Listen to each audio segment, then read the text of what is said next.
La charla va sobre el KIC y que preserva la privacidad a través de firmas de anillo. Y veremos las bases de las firmas de anillo.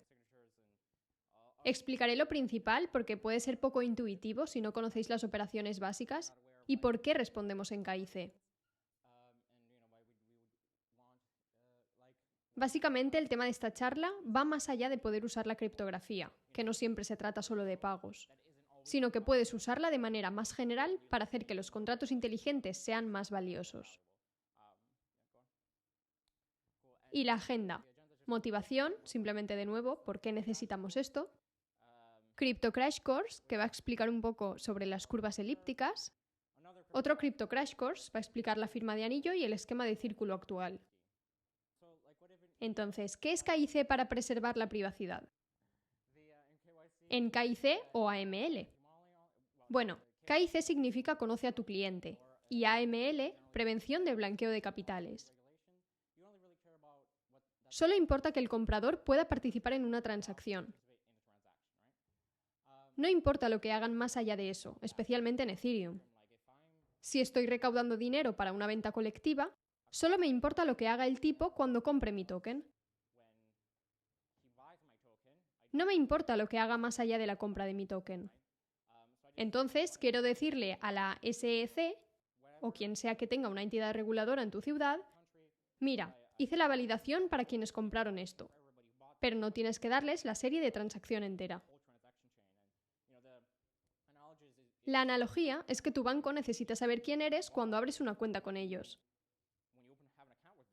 Pero si retiro dinero de mi cuenta bancaria, no tengo que decirle a mi banco, voy a utilizar estos $5 en una cena el martes, ¿verdad?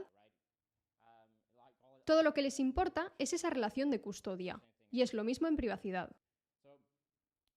Actualmente, conocer tu dirección KIC en la cadena asocia tu nombre a todas las acciones que realizas en cadena, lo cual no es ideal. Y sin embargo, no tiene por qué ser así, como podemos ver a través de las firmas de anillo. Aunque todavía puedes proporcionar los requisitos de KIC simplemente sin filtrar un historial completo de transacciones y acciones a tu KIC. Vamos a ver las firmas de anillo, lo que son y la historia. El concepto primero fue introducido en un papel llamado Cómo filtrar un secreto por los autores RSA. Se trata de usar claves en un grupo, en lugar de usarlas individualmente, para demostrar que tienes una clave privada del grupo, en lugar de demostrar la propiedad de una clave específica. Normalmente, en las firmas normales, si yo creo una firma, si creo una firma de mi par, básicamente digo, esta firma es de mi parte. Y no hay otra forma de hacerlo porque la firma solo puede ser creada por ese par específico. Y publico la clave pública. En cambio, en las firmas de anillo, hay un anillo o grupo de claves. Entonces dice, yo soy una de las claves de este anillo, pero no te diré cuál. No revela qué clave específicamente. Si la clave A pertenece a Matthew y la clave B pertenece a Alice, la firma o el anillo dice que Matthew o Alice firmaron. Entonces es útil, por ejemplo, para la denuncia de irregularidades. Si cada llave pública en un grupo pertenece a un oficial del gobierno, el oficial puede filtrar algunos datos clasificados que demuestren que en realidad es un oficial del gobierno sin exponerse individualmente como denunciante. Esto es un poco de por qué el mecanismo fue introducido por primera vez en el papel Cómo filtrar un secreto. Entonces, las firmas de anillo son un tipo de Zero Knowledge Proof o prueba de conocimiento cero, y Zero Knowledge Proof en realidad debería llamarse One Knowledge Proof, porque no amplía nada. Solo demuestra una cosa y nada más que eso. Pero bueno, supongo que Zero Knowledge Proof es más pegadizo. Te permite hacer eso sin revelar nada sobre otra cosa que no sea el esquema que estás tratando de revelar. Una analogía sencilla que probablemente sea la más comprensible para la prueba de conocimiento cero sería si elijo una carta de una baraja y quiero demostraros que es una carta roja. Si simplemente os muestro la carta, eso revelará más que el color. Revelará el palo, el número y demás. Obviamente lo habría revelado todo. Sería como revelar mi clave privada. Pero por otro lado, simplemente dejo mi carta a un lado en la mesa y doy la vuelta a todas las 24 o 26 cartas negras que hay en la baraja. Y asumiendo que no hay más cartas negras, asumiendo que es una baraja normal, y los protocolos criptográficos imponen que elija una baraja normal o uso una baraja nueva, eso demuestra que la carta que dejé a nuestro lado es roja. Específicamente, Zero Knowledge Proof en la firma de anillos se llama prueba de conocimiento cero de pertenencia a un conjunto porque estoy demostrando que soy un miembro del conjunto de llaves y no demuestro nada más. Mi firma no me asocia como la parte que proporciona la firma con una clave específica en el anillo. Algunas cosas de la prueba de conocimiento cero en la práctica. Las curvas elípticas se usan para muchos esquemas de prueba de conocimiento cero, y las curvas elípticas forman un grupo abeliano. Esto significa que podemos formar sumas y multiplicaciones en la llave pública sin destruir su relación con la llave privada. O más estrictamente, podemos hacer morfismos que mantienen la estructura de grupo, que es más difícil de hacer en RSA porque básicamente es una criptografía diferente. La seguridad en RSA probablemente es el sistema criptográfico más conocido públicamente, porque ha existido por más tiempo, que simplemente se basa en la factorización de grandes números. Son como coprimos muy grandes en grupos de módulos. Y eso es un modelo de seguridad un poco diferente, funciona ligeramente diferente. Pero la seguridad en las curvas elípticas se basa en el problema del logaritmo discreto. Es decir, dado que i es el resultado de g elevado a x, es difícil recuperar x, la clave privada. Y por difícil queremos decir estrictamente difícil computacionalmente. Hay una definición bastante estricta para esto. El espacio necesita ser al menos 128 bits porque la fuerza bruta requiere más energía de la que el Sol da al universo, o algo así. Recordad que tanto en RSA como en las curvas elípticas lidiamos con números enteros en grupos de módulo, es decir, las operaciones se envuelven como en la aritmética de un reloj. Por tanto, tienes 14 más 2, el módulo 24 es 2, porque 14 más 2 es 26. Es básicamente el resultado de esta operación dividido por 24 y luego tienes el resto. Así es como funciona esto. Los grupos de elementos en las curvas elípticas son puntos, por ejemplo el par de números 54 y 243, porque es un campo bidimensional. Las claves privadas son escalar, o enteras, del campo subyacente. Las claves de curvas elípticas de 256 bits dan seguridad equivalente a claves RSA de 3072 bits. Por tanto, son más rápidas y mucho más compactas, lo que también es una de las razones por las que Bitcoin y Ethereum son posibles hoy, porque si tuvieras que usar RSA para hacer o agregar verificaciones de transacciones en un bloque, toda la blockchain tendrá un tamaño de terabytes. Y tienen homomorfismo, es decir, si la clave privada toma la clave privada X y la clave pública G elevada a X, entonces la clave privada de la clave pública multiplicada por K elevado a X es X multiplicado por K. Independientemente, estas son unas matemáticas más profundas. Entonces, como ejemplo concreto de la prueba de conocimiento cero, para las personas que pueden seguir este nivel de matemáticas, tenemos las firmas Schnorr, que proporcionan prueba de conocimiento cero de conocimiento del exponente. De modo que, básicamente, en curvas elípticas, de todos modos, eso es equivalente a demostrar el conocimiento de la clave privada. Porque en curvas elípticas, el problema del logaritmo discreto te impide saber el exponente de un resultado de explicación. De nuevo, por eso es que es un logaritmo, pero es discreto porque no tenemos decimales. Esto quiere decir que una firma no revela nada en absoluto sobre la llave privada y no proporciona al atacante ninguna información para la fuerza bruta. Bueno, para cualquier cosa que no sea una fuerza bruta completa de estado completo. Este es un pequeño diagrama para la versión interactiva de Schnorr. El probador tiene una clave privada X. Y el verificador, previo al protocolo, tiene la clave pública G elevado a X. Luego, yo como probador, elijo un W aleatorio, el valor del testigo o el compromiso inicial según los papeles que leas, y calculo G elevado a W. Y tengo mi compromiso inicial W. Lo envío a Alice, Alice lo toma, lo reconoce, ella elige un número aleatorio C y me lo envía. Esto es un desafío. Entonces, hago el cálculo de R tomando W y restándole C elevado a X. Y el módulo es el de Q, porque ese es el orden del grupo. Luego envío eso a Alice y Alice toma R hace g elevado a r multiplicado por la clave pública elevada a c, que era el desafío, lo que equivale a w.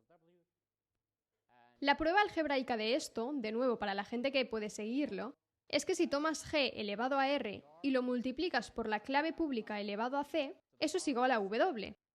Es solo matemáticas, porque si amplías, g elevado a r es g elevado a w menos xc multiplicado por g elevado a xc. Porque, otra vez, la clave pública es g elevado a x y luego elevarlo a la potencia de c. Y eso solo son leyes de exponentes en campos. Luego obtienes como resultado g elevado a w y eso neutraliza. Por tanto, solo si tienes x puedes proporcionar una r que lo neutralice. En la versión no interactiva, que así es como funciona realmente la firma, fuerzas la causalidad mediante el uso de una función hash. Porque si no fuerzas al verificador a comprometerse con w antes de c, el verificador puede simplemente falsificar la verdad sobre ellos. Entonces el hash deshabilita eso. Esta es la firma más simple posible con curvas elípticas y esa estructura es la que se une en firmas de anillo. En realidad no vamos a ver esto. Salta esto. Aquí hay un poco más de pseudocódigo, de nuevo para aquellos a quienes les interese. Vamos a ver esto rápido, que es un poco más de pseudocódigo para los que quieran seguir.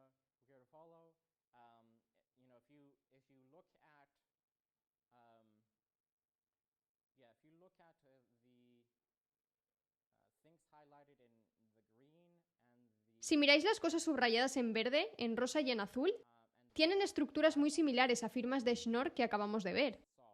Y T0 igual a R menos CX es básicamente otra forma de decir R es igual a W menos CX. La estructura es la misma. Esta es la prueba de conocimiento cero. La firma de anillo básicamente aprovecha el hecho de que si no fuerzas la causalidad, puedes falsificar pruebas. Y en realidad la firma de anillo sigue un proceso tal que si hay 10 personas en tu anillo, falsificas 9 de las pruebas. Y el protocolo está construido de tal manera que debes tener al menos una de las claves para que las pruebas falsificadas vuelvan a convertirse en algo que se verifique con conocimiento cero. Ir más allá de esto es demasiado difícil, pero básicamente eso es todo. Explotaría ese conocimiento cero y lo ampliaría como un conjunto en lugar de un solo elemento. Podéis tomar una foto y leerlo en casa si queréis. Sigamos. Con el agregado de las matemáticas que hemos visto antes, podemos hacer que nuestro esquema de firma de anillo nos permita comprobar si alguien ha firmado 2 veces, pero sin saber quién firmó exactamente. Esto se vuelve útil para algo más que filtrar un secreto, para un mensaje específico. Podemos asegurarnos de que uno y solo un miembro del grupo firme ese mensaje. Y lo hacemos usando la etiqueta de firma, que de nuevo simplemente se basa en el problema del logaritmo discreto, invirtiendo ese problema. Entonces esto nos permite usar el esquema para cosas divertidas como una votación anónima, transacciones privadas y demás. Pero podemos usarlo para el tema de esta charla, preservar la privacidad en K y C. Las interacciones es que el usuario tiene una llave privada para una de las claves públicas en el anillo R. Y el contrato on-chain tendría un anillo R que consiste en un conjunto de claves públicas, de PK1 a PKN. Y para la época actual, el mensaje a firmar es M1, porque la firma es específica sobre el par de mensajes de anillo. Entonces, el mensaje firmado podría ser como firmar tu K y C. Entonces, el usuario genera una firma sigma sobre el par de mensajes de anillo que envía al servidor o al contrato con la acción solicitada. El contrato responde con éxito. Calcula la etiqueta única de la firma y acepta. El usuario genera otra firma sigma sub 2. Si el mismo usuario genera otra firma, sigma sub 2 sobre el mismo par de mensajes de anillo y lo envía al servidor del contrato, el contrato detecta que la etiqueta en la firma es la misma y lo rechaza. Entonces hay una etiqueta, debido a la forma en que funcionan las curvas elípticas, con la que siempre puedes competir para ser la misma sin filtrar qué clave era. En la fase de configuración, así es como se podría diseñar la red. Tienes los participantes, como Alice, Bob, Sarah o quien sea, y puedes tener múltiples autoridades KIC o autoridades de registro que mantengan los servicios KIC, de modo que necesitan ver tu pasaporte o, no sé, vas allí en persona o algo, lo que sea dependiendo del nivel de seguridad. Puedes usar la opción de comunicación a través de algo como Whisper, o puede ser tan simple como crear un sitio web donde puedo enviar una clave. Las autoridades agregan claves públicas y, por supuesto, si me inscribo en una autoridad, con eso estoy como diciendo que me estoy registrando. Matt quiere participar en la venta de Polkadot, y aquí está la clave pública de Matt para enviar al anillo KIC. El anillo tomará eso y actualiza todas esas claves públicas.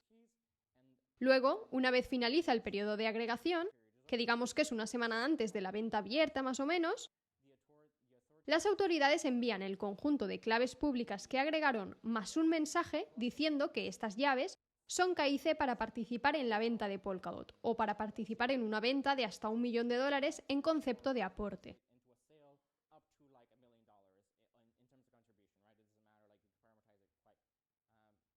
Y luego, el contrato inteligente del anillo KIC está básicamente modelado como... es una especie de token RC20, pero este no es transferible.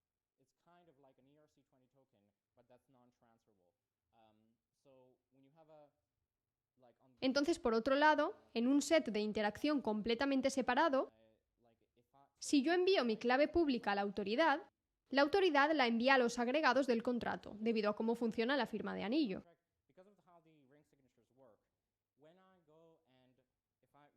Si cuando voy sigo siendo la misma persona, la autoridad de Parity sabe que fui yo. Pero cuando voy y retiro el token KIC, marco mi dirección de retiro. Entonces el usuario de KIC tiene una dirección KIC. La firma que generé es indistinguible de cualquier otra firma de una parte en el mismo anillo.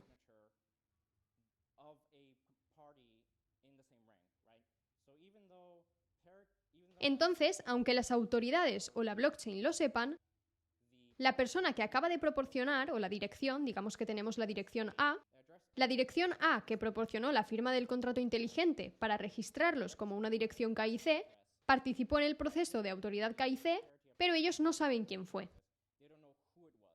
Veréis usuario KIC y luego usuario KIC Prime o lo que sea. El usuario KIC podría ser Alice, Bob o Sarah. Y el usuario KIC Prime podría ser Alice, Bob o Sarah. Hay dos firmas diferentes, pero debido al Zero Knowledge Proof son indistinguibles entre sí. Si no entendéis las matemáticas, es poco intuitivo.